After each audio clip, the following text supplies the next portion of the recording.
You might not be looking at something that requires a lot of work. Maybe you just want something that is walk-in and move-in condition. You want it to be cash flowing and generating you rental income from day one. That's also fine. So look at your investment criteria and stick with it. Hi everyone, welcome back to our channel, and on our channel we share property investing tips in the UK and also share our very own project updates. So if that sounds interesting to you, make sure you are subscribed to our channel and give this video a like. On today's topic, I'm going to share with you how to analyze a potential buy-to-let deal. So the first point is you have to ask yourself, how is the area? How is the rental demand? All the information that you need to find out if this is an area that has a lot of home occupiers or is it an area that has a lot of renters. For such information, you can go on to Rightmove or Zoopla and simply going to the To Let section and looking at the number of listings, clicking and unticking the option Let Agreed. So by doing that, you actually see what's the portion of available listings out there that have actually been rented out. Of course, the higher portion of properties being rented out shows a higher rental demand. I wouldn't rely on online portals entirely. For me, I would be ringing up letting agents and ask them how this area is and how quick do they seem to fill their landlord's properties, and do they have constantly people coming into the door looking for something to rent from them. So kind of asking if they have a waiting list of tenants. If a letting agent does have a waiting list, then it just shows that that area has a lot of rental demand. So that is the first thing that you want to make sure when you are buying a buy-to-let or a single-let property. Because you're keeping it to rent out, you need to make sure that you are buying to demand. If there is no demand, there is no point for you to buy a property to invest in because it will take a very long time to rent out. So point number 2 is, how much work does this property need? Do you need to touch up the walls, replace the carpets, replace the floorings, put in a new kitchen, a new bathroom? How much work does this property need doing, and how does it compare to other properties on the market?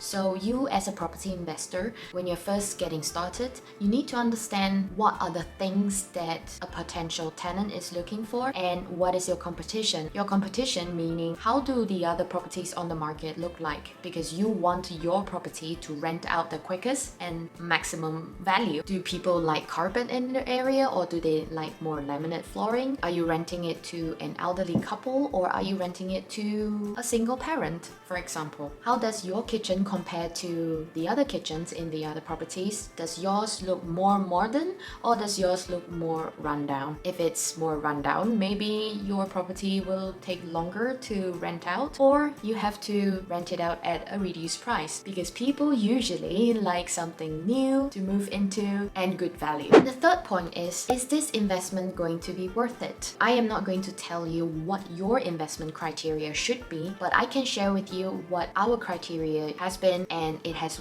worked really well for us. So for example, our very first single-let rental property, we bought it for $39,500 and we put in around £10,000 worth of works. Eventually we got it refinanced and valued at $63,000. So to me, I think it's a great investment because the amount of money spent on renovating the property plus our purchase price was less than what it was valued at the end. So to me, that is a good investment criteria to follow through. But if you have other ideas about investing, maybe you think you just want to park your money into a property and let it generate monthly rental income for you, you are not fussed about the refinance value, you know that you are keeping it for a very, very long time, and you are also keen on getting some capital growth on the property, maybe then you are not fussed about buying a property at the right price, for example below market value as everyone puts it, because you just want it to generate returns for you. Maybe you are also someone who is investing remotely or far away from your investment area. You might not be looking at something that requires a lot of work. Maybe you just want something that is walk-in and move-in condition. You want it to be cash flowing and generating you rental income from day one. That's also fine. So look look at your investment criteria and stick with it. Ask yourself the first question, how's the rental demand? In case the tenant was to move out,